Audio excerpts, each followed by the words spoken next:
everyone. This is the TaiPhoon podcast. We are your hosts. Ayana, I'm from St. Lucia. James is from America. Say hi, James. Hello. Ben is from Palau. Ben. Hi.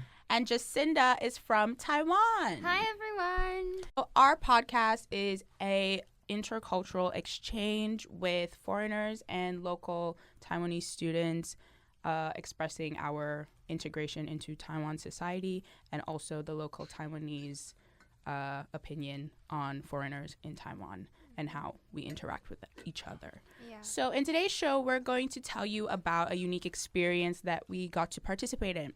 So our global creative industry course took us to the Taipei Agricultural Products Marketing Company, where we got a private tour of the facilities and got to see some of the auctions happening live. So this company actually plays a major role in determining the cost of various agricultural products sold across Taiwan, and there's a lot of attention placed on making sure that all the regulations are strictly met. So James, let's start with you. What was your experience and how does it differ or relate to your own experience in buying produce given your background in restaurant touring? Yeah, I thought that it was quite interesting to see this type of auction. I think it is something that is very unique to Asia. When I was living in Japan, they also have this type of motto because in East Asia is a communal type of, they all care about community. And it's kind of like working together to make sure everyone is kind of having a little bit of success. It's very different from the American model, I guess, in some ways. Although I think the for agriculture in the States, there is what is called a co-op, which is kind of a similar situation.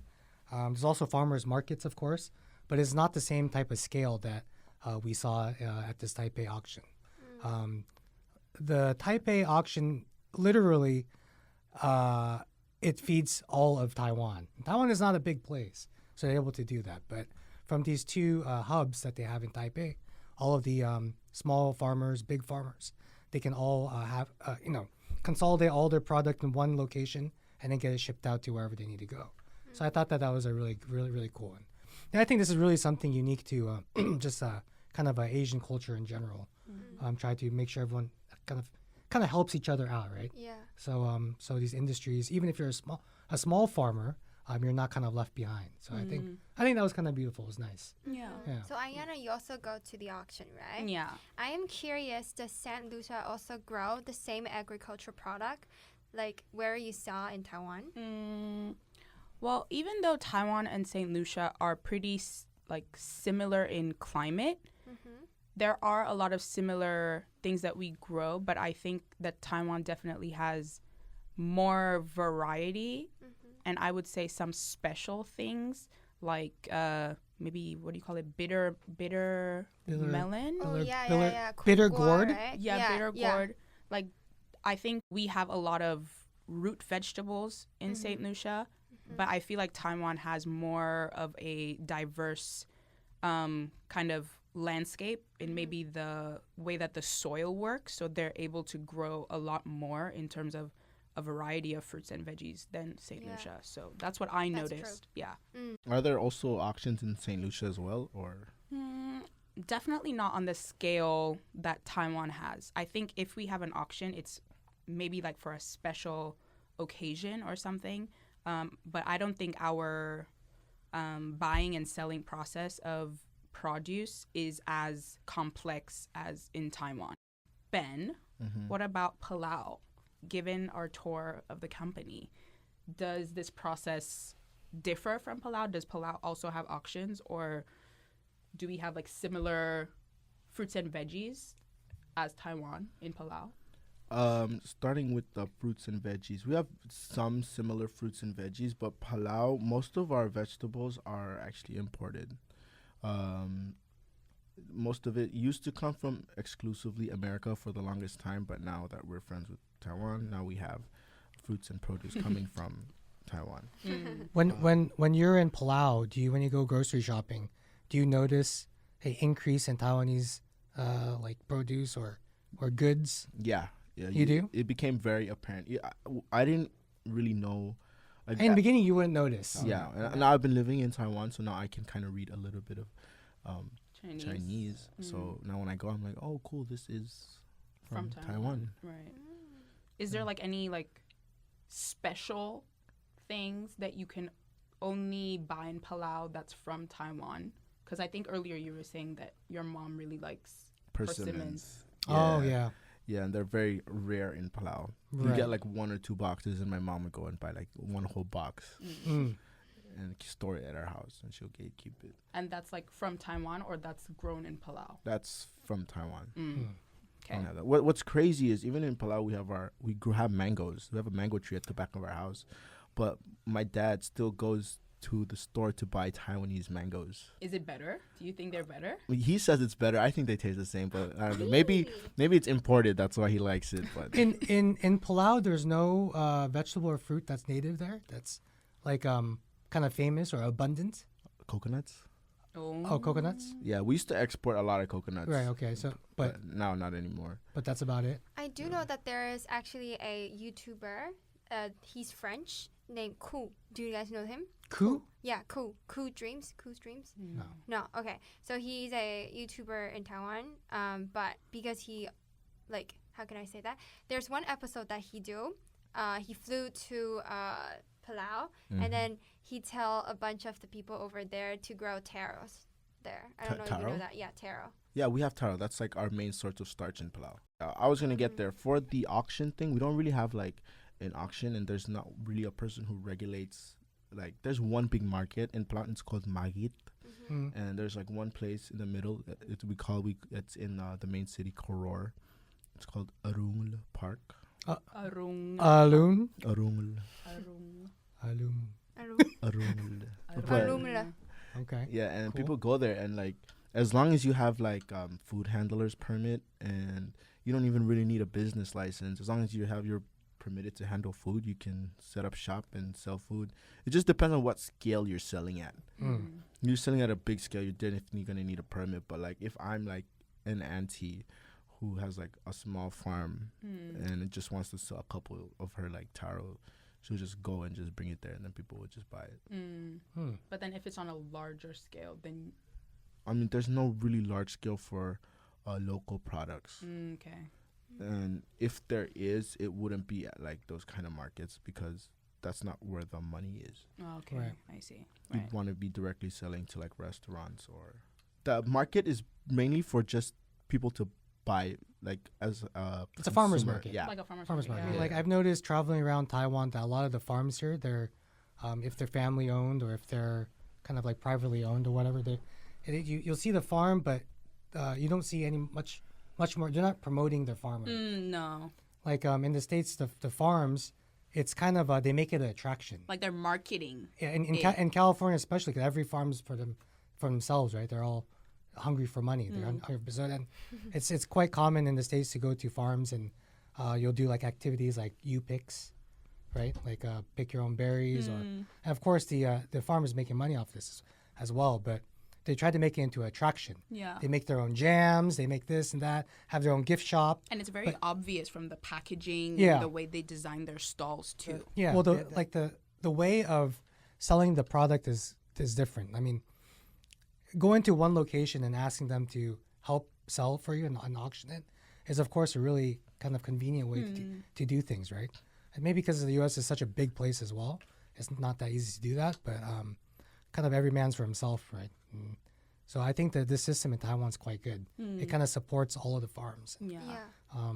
Equal maybe- pay or It's kind of like on something, a Yeah. level playing field. Yeah, Mm. it's very it's very community based. Right? Yeah. That's what I felt. I think that's also due to the fact that Taiwan is more of a collectivist society rather than America that's more individualist. Yeah. And as you were saying, like in America, maybe more people are thinking more for their own benefit. And I'm not saying that Taiwan doesn't do the same thing, but I think in Taiwan, people have the tendency to want good for everybody and not just think about themselves. So I Yeah. think maybe that's like a cultural difference.